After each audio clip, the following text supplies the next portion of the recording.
एक बार रहते थे दो दोस्त, प्रवीण और नवीन। दोनों ने मजे से खेल कूद में अपना बचपन साथ में गुजारा। बाकी लोगों से अलग दोनों पढ़ाई के बाद नौकरी की जल्दी में नहीं थे। उनको शौक था अनोखे और पुरानी चीजों को ढूंढ निकालने का। एक दिन प्रवीण और नवीन निकले कुछ प्राचीन वस्तुएं की खोज में।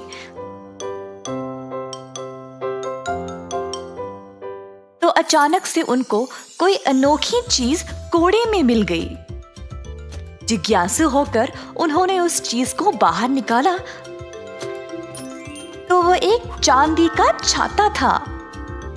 मैंने कभी भी ऐसा चमकीला छाता देखा ही नहीं। हाँ, मैंने भी। चलो इसको खोलते हैं। हाँ।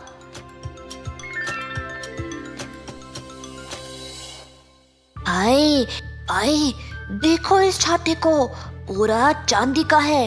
वाह, कितना सुंदर है ये।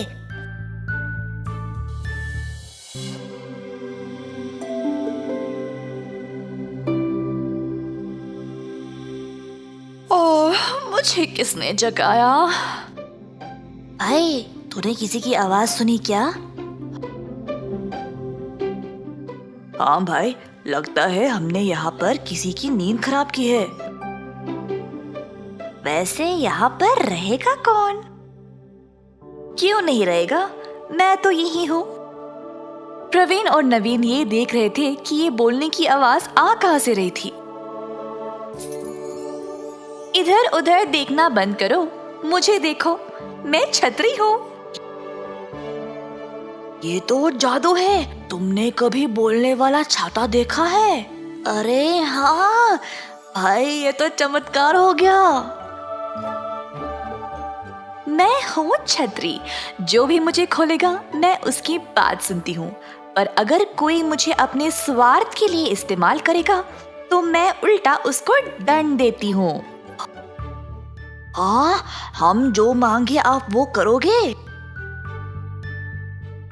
चलो हम एक बार आजमा लेते हैं भाई।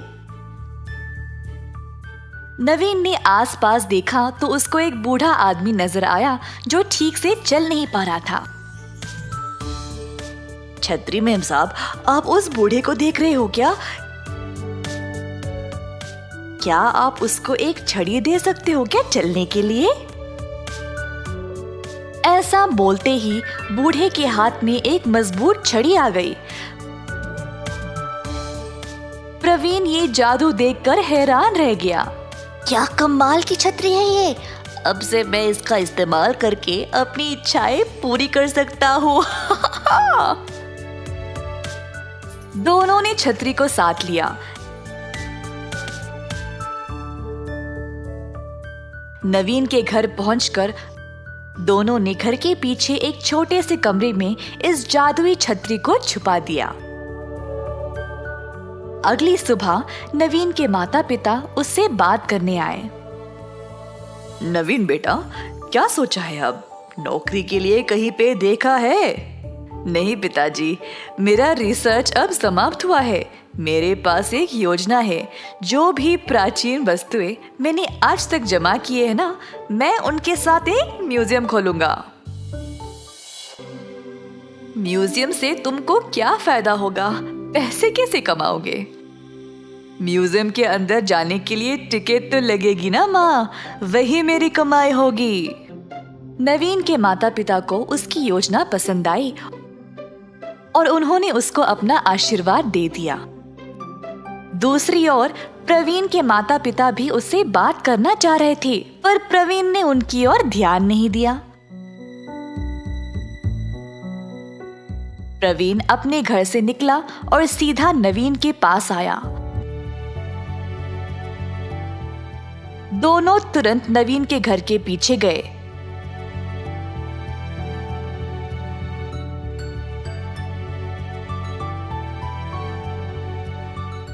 अपने गुप्त जगह से छतरी को वापस निकाला। प्रवीण ने छतरी को अपने हाथ में लिया और बोला, नवीन, कूड़े में से सबसे पहले इस छतरी को निकाला किसने? तुमने? और इसको खोला किसने? तुमने भाई।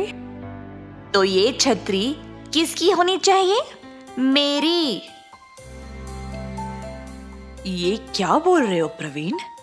इस छतरी को मैं तुम्हारे साथ क्यों बांटूं?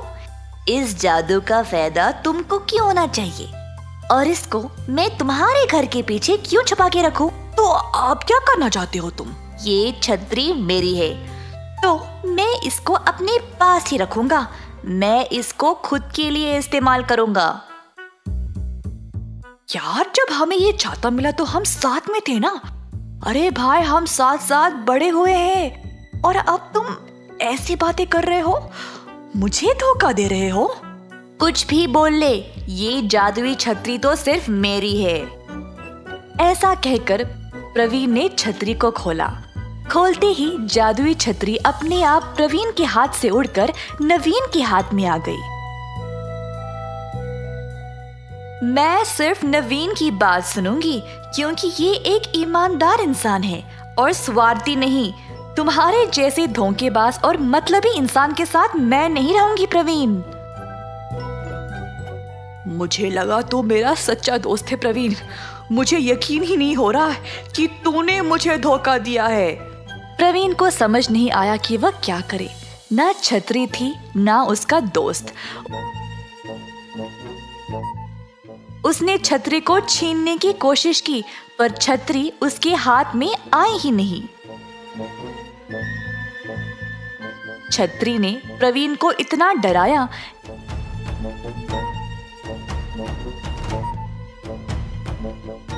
कि अंत में उसने हार मान लिया और वहां से भाग निकला।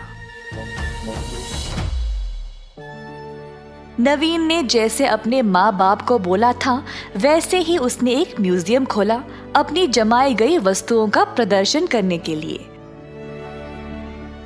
उसने हर एक चीज को बहुत ही सुंदर तरीके से रखा ताकि सब लोग देखने के लिए आए जरूर।